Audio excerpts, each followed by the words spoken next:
வணக்கம். இது நியூஸ் ஃபர்ஸ்டின் பிரதான செய்திகள்.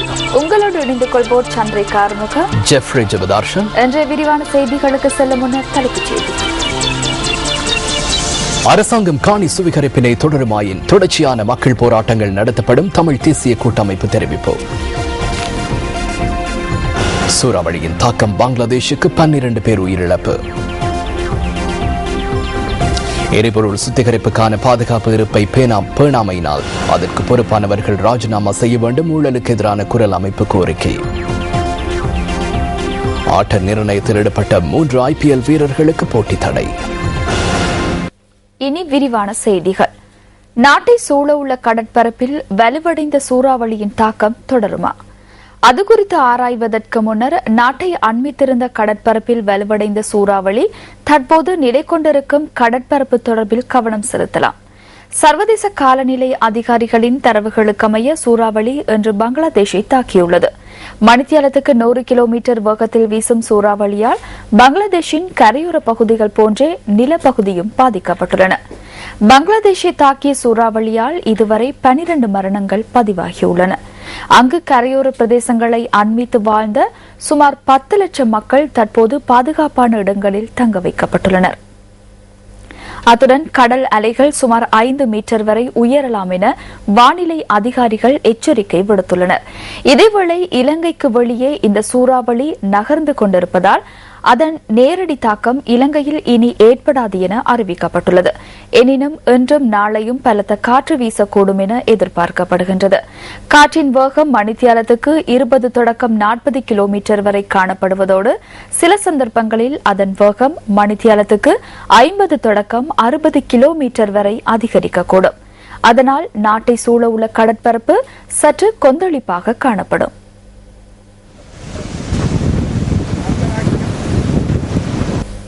ஐக்கிய நாடுகள் சபையின் மதிப்பீட்டுக்கமைய பங்களாதேஷில் 41 லட்சம் பேர் இந்த சூறாவளியினால் ஏற்படும் வெள்ளம் மற்றும் கடும் காற்றினால் பாதிப்படையலாம் என கூறப்பட்டுள்ளது. அந்த மதிப்பீட்டுக்கமைய பங்களாதேஷ், மியான்மர் மற்றும் வட இந்தியா ஆகிய பகுதிகளில் 8.2 மில்லியன் மக்கள் அபாயத்தை எதிர்நோக்கியுள்ளனர். பங்களாதேஷ் கரையோர பகுதிகளில் சூறாவளியின் தாக்கத்தினால் சிட்டகாங் விமான நிலையம் மூடப்பட்டுள்ளது.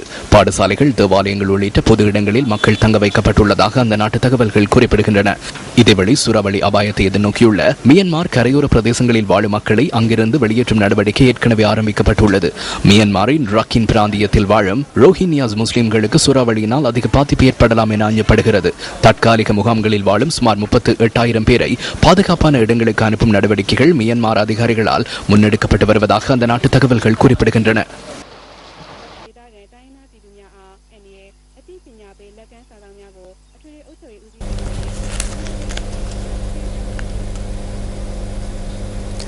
இதுவேளை சூறாவளியினால் அதிகளவு பாதிக்கப்பட்டுள்ள பங்களாதேஷின் தற்போதைய நிலைமை தொடர்பில் அறிந்து கொள்வதற்காக டாக்காவில் உள்ள ஊடகவியலாளர் ஒருவரையும் நாம் தொடர்பு கொண்டோம்.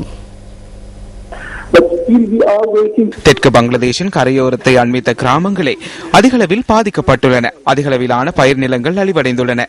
சேத விவரங்கள் தொடர்பில் சரியாக கூற முடியாது. ஏனெனில் அந்த பிரதேசங்களுக்கு செல்வது கடினமாக உள்ளது. So these are very remote areas. So we came to know that this cyclone actually is a சூறாவளிக்கு மகசேன் என்ற பெயரை பயன்படுத்தியமை தொடர்பில் வளிமண்டலவியல் திணைக்களத்துக்கு எதிராக குற்றப்புலனாய்வு திணைக்களத்தில் இன்று முறைப்பாடு ஒன்று முன்வைக்கப்பட்டது. நீர்ப்பாசன கலாசார உரிமைகளை பாதுகாப்பதற்கான தேசிய சபையின் தலைமையில் இந்த முறைப்பாடு செய்யப்பட்டுள்ளது.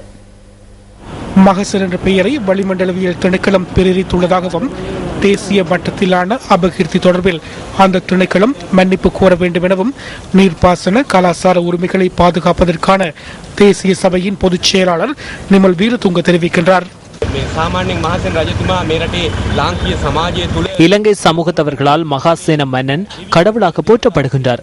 சூறாவளிக்கு மகாசேன மன்னன் பெயரை வைத்துள்ளனர். வளிமண்டலவியல் திணைக்களம் மன்னர் ஒருவருக்கும் வரலாற்றுக்கும் செய்யும் பாரியதொரு அபகீர்த்தியாகவே நாம் இதனை கருதுகின்றோம்.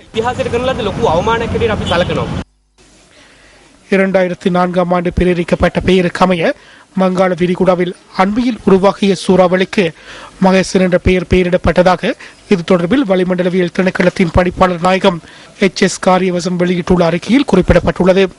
தேசிய வரலாறு மற்றும் நாட்டின் கீர்த்தியை பாதிக்கும் நோக்கில் இந்த நடவடிக்கை முன்னெடுக்கப்படவில்லை எனவும் திணைக்களம் சுட்டிக்காட்டியுள்ளது. இதனால் ஏதேனும் அமைப்பொன்றோ நபர் ஒருவரோ பாதிக்கப்பட்டால் அதற்காக கவலை அடைவதாகவும் வளிமண்டலவியல் திணைக்களம் வெளியிட்டுள்ள அறிக்கையில் மேலும் தெரிவிக்கப்பட்டுள்ளது.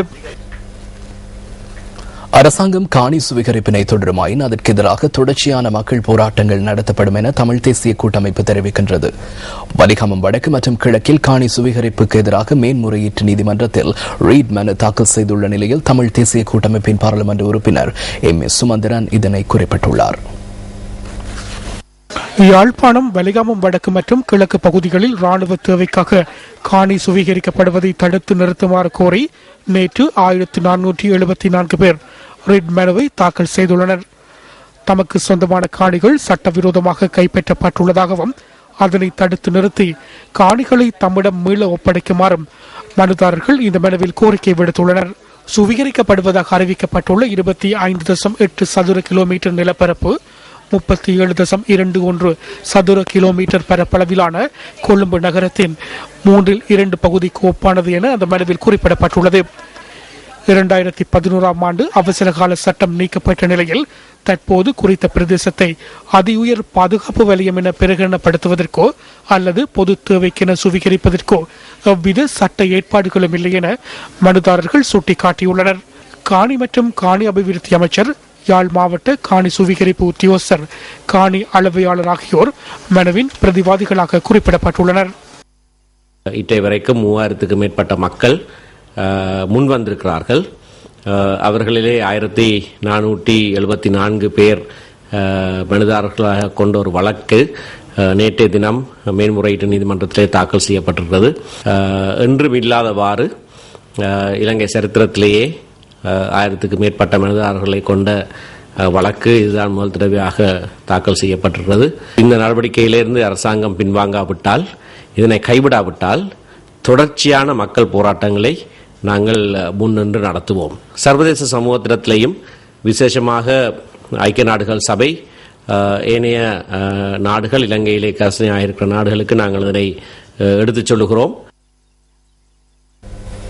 விளம்பரங்களின் பின்னர் நியூஸ் ஃபர்ஸ்டின் பிரதான செய்திகள் தொடரும்.